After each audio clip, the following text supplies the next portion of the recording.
We continue learning Chovos Halevavos daily with this incredible Hachzik program, learning a bit about Musar, a bit about Bitachon, coming closer, believing, realizing our ultimate and complete dependence of Hashem.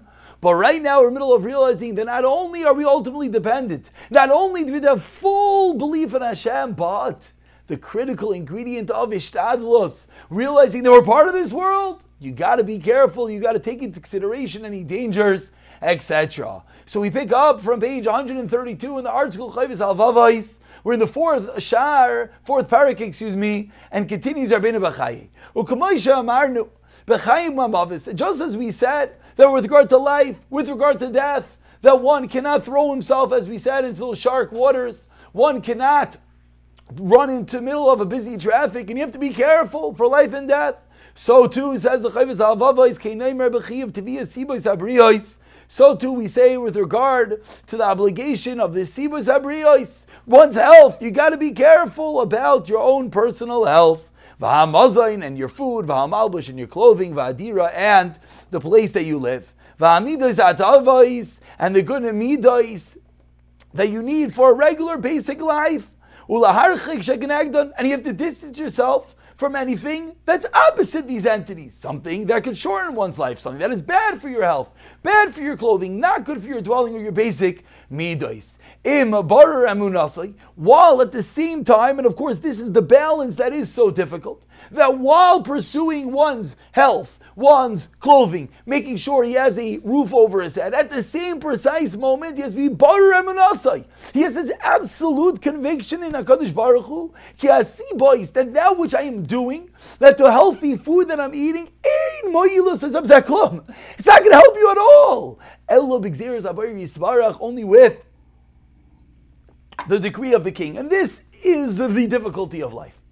That at the exact same moment that I'm not eating that thing that's completely unhealthy, that I'm not diving into the stormy waters or running into the middle of the highway, I'm making sure that I have somewhere to live, I'm living a physical life and maintaining the basic necessities, I realize that the fact that I put into my mouth something healthy is not that which is going to ultimately determine whether, God forbid, I'll have the heart attack or not. Rather, what will ultimately determine that? The God forbid.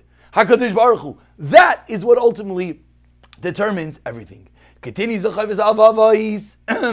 How we continue, what's the next shlav, what's the next step with regard to one's parnasa. A farmer has to do what? He has to plow the field, he has to clean it from any thorns, etc., and plant. And then he has to do what? He has to water if he has water.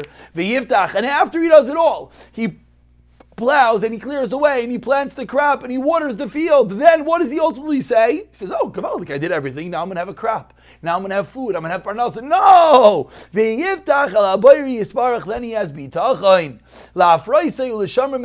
to make sure that it's actually going to grow and there's not going to be any issues. And he'll have enough crop and Hashem is going to bless it. And it would not be the right way of doing it to leave and say, I'm not doing anything, Hashem will give me my parnasa. Of course not. You have to do your ishtadlus. You have to do what you could do. You can't say it. If Hashem determined I'll have money, He'll somehow make money pop in my bank account. If Hashem determined that my land will grow, He'll somehow ensure that the land will grow. No, you have to do your ishtadlus. So to if we have a craftsman or a merchant or someone who is working a job, he's obligated to look out and to seek the ways to get his proper job in bitachon. But again, always having the appropriate bitachon in Hashem. Meaning that while you are working, you realize who's going to make that plant grow. Not the fact that I put in the seed, not the fact that I watered it, not the fact that I guarded it, but no, HaKadosh Baruch Hu himself. And Hashem guarantees a person, and he's going to give him whatever he needs. And you have to realize that what you're doing is not going to help or hurt at all. So you go to the office, and you have the job, and you have the contract, and you're getting your paycheck. But when the money comes, why did it come? It didn't come because you worked. It came, you did your ishtadlus, and it came because Hashem was geyser. You'll get the money at the end of the day. And finally, says the Chovos Halevavos, let's say what happens is the money starts flowing in whatever job, whatever avenue you pursued. Well, don't rejoice and don't trust in the fact that because you're making money right now, it's going to continue. And rather, and as well, what you should not do, you shouldn't dive in more than necessary.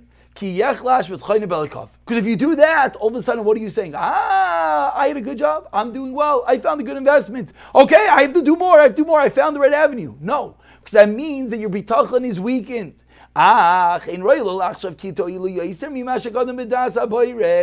Rather, he should not think that which he's doing is helping him any more than Hashem decided. You know why you're making that money? You know why the deal went through? Because on Rosh Hashanah, Hashem was geyser that you're going to make that cash. Val Yismach, and you should not rejoice in the fact that you were the vehicle, that you did the business deal to make it happen. What are you rejoicing? Hashem was the one that decreed such. Rather, you should say Todah. Thank you, Hashem. You should say Maidim.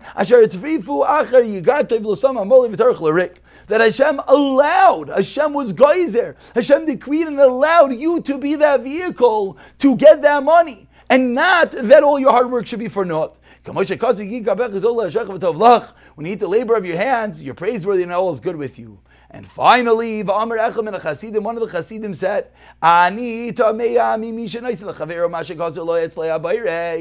marvel when someone gives what Hashem has already decreed he should have,